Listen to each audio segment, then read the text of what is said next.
বাবা আদম আলাইহিস সালাম তাদেরকে মন খুশি করার জন্য ডাক দিয়া কয়, কারণ আদম নবীর সাথে যেহেতু কোনো মানুষ নাই, আদম একদিকে মা হাওয়া আরেকদিকে, এখন আদমেরও তো চলতে হবে।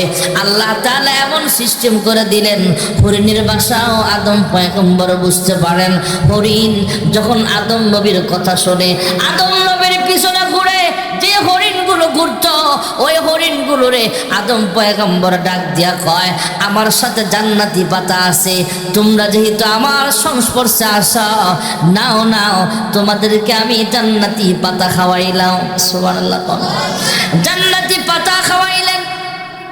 যে হরিণগুলো আদম নবীর সাথে ঘুরছিল, আদম নবীকে মোহাব্বত করেছিল, জান্নাতি পাতা খাইতে পেরেছিল, ওই হরিণগুলির ভিতরে কস্তুরী হয়, মৃগনাভি হয়। সুবহানাল্লাহ। যার এক এক তোলার দাম হাজার হাজার টাকা। এই হরিণগুলো দামি হয়ে গেল। আদম আলাইহিস সালাতু ওয়াস সালাম আল্লাহ জান্নাত থেকে পাঠায়া দিলেন দুইটা গাভী। গাভীর দুধ দোহায়া খায়, আবার এই গাভী দিয়ে লাঙ্গল দিয়ে হাল চাষ করে। সুবহানাল্লাহ। মনে করেন না আমি আপনি বুঝি কৃষি কাজ করে, আদম নবীও কৃষি কাজ করছে। আদম নবী গরু দিয়ে হাল চাষ করে, লাঙ্গল দিয়ে হাল চাষ করে। আদম নবী অনেক খাটায়, অনেকক্ষণ পর্যন্ত যখন এইভাবে জমিনের মধ্যে চাষাবাদ করছে, গরুর ভিতরে একটি ক্লান্তি ক্লান্তি ভাব চলে আসছে। গরু যখন উল্টা পাল্টা লাড়া দিছে, হাল চাষ করতে যখন ব্যাঘাত করছে, তখন কৃষকের হাতে লাঠি আছে না নাই, যেটা গ্রামের বাসায় কয় ফাজন, আপনারা কি করেন? এই ফাজন দিয়া গরুরে বাড়ি মারে। সর আপনি ডাক দেয়নি, দেয় না? কত রকমের ডাক আছে। গরুর হাল চাষ করে আদম পয়গম্বর হাতের লাঠি দিয়া বাইরা, এই গরু উল্টা পাল্টা চলিস কেন, আমার কৃষি কাজে কেন তুমি ব্যাঘাত ঘটাও? গরুর ভাষাও বুঝে আদম নবী, আদম নবীর ভাষাও গরু বুঝতে পারে। গরু ডাক দিয়া কয়, হে বাবা আদম, আমি উল্টা পাল্টা চলি কেন? এই জন্য বুঝে আপনি আমাকে মারলেন।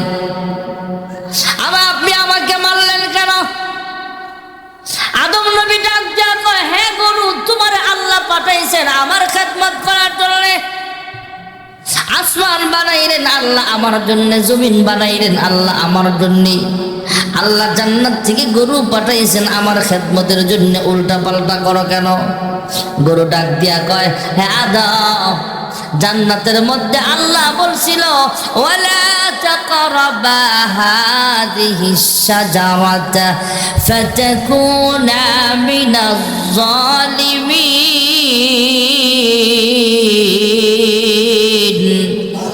হে বাবা আদম, আপনি জান্নাতে আল্লাহ বলেছেন ফলের ধারে কাছেও যায় না, আপনি ফল খাইলেন কেন? আদম নবীর সাথে গরুর ঝগড়া শুরু হয়ে গেছে। আল্লাহ ফিরিস্তা পাঠায়া গরুকে সাবধান করে দিলেন, হে গাভী, এখন তো তুমি আদমের সাথে কথা বলতে পারো, তোমার ভাষা যেহেতু মানুষ বুঝে, এই জন্য তুমি আদম পয়গম্বরের সাথে তর্ক দিলা। আল্লাহ রাব্বুল আলামিন কিয়ামত পর্যন্ত সমস্ত গাভীর, সমস্ত গরুর জবান আল্লাহ বন্ধ করে দিলেন। কিয়ামত পর্যন্ত আমরা মানুষগুলো গরুর ভাষা কোনোদিন বুঝতে পারবো না। আল্লাহ রাব্বুল আলামিন ফেরেশতার মাধ্যমে গাভীরে জানায়া দিলেন, আদম নবীর সাথে বেয়াদবি করিস না। আদম নবীর খেদমতের জন্য আল্লাহ তোমারে বানাইছে। জোরে করে সুবহানাল্লাহ। যেই কথাটা বলা আমার উদ্দেশ্য ভাইয়েরা আমার, আমরা মুসলমান যখন হজ করতে যাই তখন 9 দিন হজ আমরা আরাফার ময়দানে অবস্থান করি। আদম পয়গম্বরকে আল্লাহ এক দেশে পাঠালেন, মা হাওয়াকেও আরেক দেশে পাঠায়া দিলেন। একদিন নয়, 2 দিন নয়, 350 বছর কান্নার পরে আদম নবী আল্লাহর কাছে ডাক দিয়া কয়, হে পরওয়ারদিগার আলম, আমার রূহ যখন তুমি জান্নাতে দিয়েছিলা, আমার দেহের ভিতরে যখন রূহ দিয়েছিলা, জান্নাতের গেটের মধ্যে একটা নাম দেখেছিলাম, আমার বুঝতে বাকি নাই তোমার নামের পাশে যে নামটা ছিল মুহাম্মদ সাল্লাল্লাহু আলাইহি ওয়াসাল্লাম।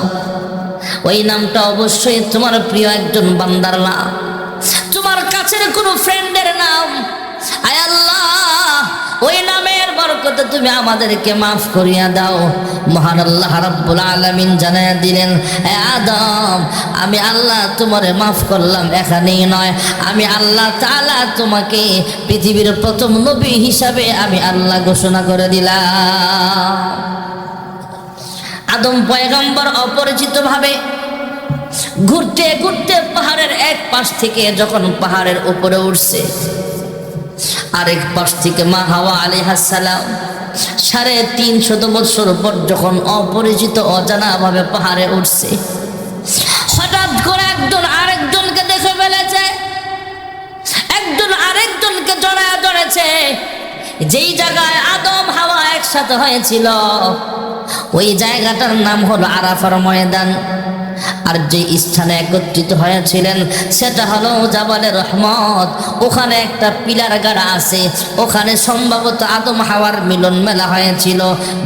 মা হাওয়া আলাইহিস সালাম একজনকে আরেকজন দেখা জড়ায়া ধরলেন আর আল্লাহর কাছে মাফ চাইলে, আল্লাহ তুমি আমাদেরকে মাফ করে দাও। আল্লাহ তাআলা দুজনকে মাফ করে দিলেন। যেখানে সর্বপ্রথম দুইজন অবস্থান করেছিলেন ওই জায়গাটা হলো আরাফার ময়দান। কিয়ামত পর্যন্ত জিলহজ মাসে যত হাজী সাহেবরা হজ করতে যাবে আরাফার ময়দানে অবস্থান করা এটাও একটা ফরজ করে দিয়েছেন। জোরে কোন সুবহানাল্লাহ। আল্লাহ তাআলা দাবি আরেকটা জায়গা রেখেছেন, মক্কাতুল মুকাররমা। মক্কাতুল মুকাররমা এমন একটা জায়গা যেখানে মহান আল্লাহ রাব্বুল আলামিন সর্বপ্রথম কোরআনুল কারীম নাজিল করেছেন। আবার আপনার নবী বিশ্ব নবী রাহমাতুল লিল আলামিন নবুয়ত প্রাপ্তির 5 বছর আগে থেকে জাবালে নূর পাহাড়ের উপরে ধ্যানমগ্ন অবস্থায় সময় কাটাইতেন। আল্লাহ রাব্বুল আলামিন সর্বপ্রথম আল্লাহর হাবিবের কাছে মক্কাতুল মুকাররমায় কোরআন অবতীর্ণ করেছেন। আল্লাহর হাবিব রাহমাতুল লিল আলামিনের কাছে জিবরাইল আমিন ওহী নিয়ে আসছেন, তাই কোরআনুল কারীমের ভাষায় জিবরাইলের নাম হয়ে গেছে আল আমিন। জোরে কোন সুবহানাল্লাহ। নাযালা বিহির রূহুল আমিন।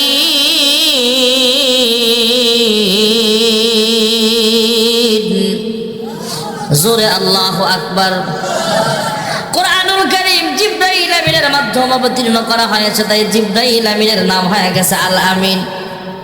যে মক্কাতুল মুকাররমায় আল্লাহ তাআলা সর্বপ্রথম কোরআন অবতীর্ণ করেছেন, যেই মক্কাতুল মুকাররমায় আল্লাহর হাবিবকে আল্লাহ পাঠিয়েছেন, যেই মক্কাতুল মুকাররমায় আল্লাহর ঘর খানায় কাবা আল্লাহ রেখেছেন, যেই মক্কাতুল মুকাররমার নামটাও আল আমিন। জোরে কোন সুবহানাল্লাহ।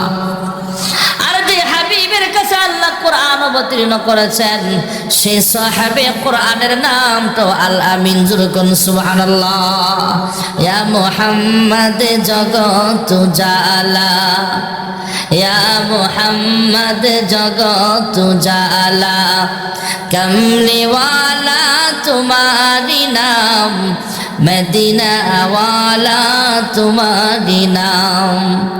এই পৃথিবীর নামে ঢঙ্কা, এই পৃথিবীর নামে ঢঙ্কা, সবার সেরা তোমারি নাম, কমলি ওয়ালা তোমারি নাম। ফকির দরবেশ বাদশাগণের, ফকির দরবেশ বাদশাগণের গলারি মালা তোমারি নাম, কমলি ওয়ালা তোমারি নাম। লৌহে মাহফুজে আছে যে লেখা, লৌহে মাহফুজে আছে যে লেখা, মিমেরি দ্বারা তোমারি নাম, আলামিন উপাধি তোমারি নাম।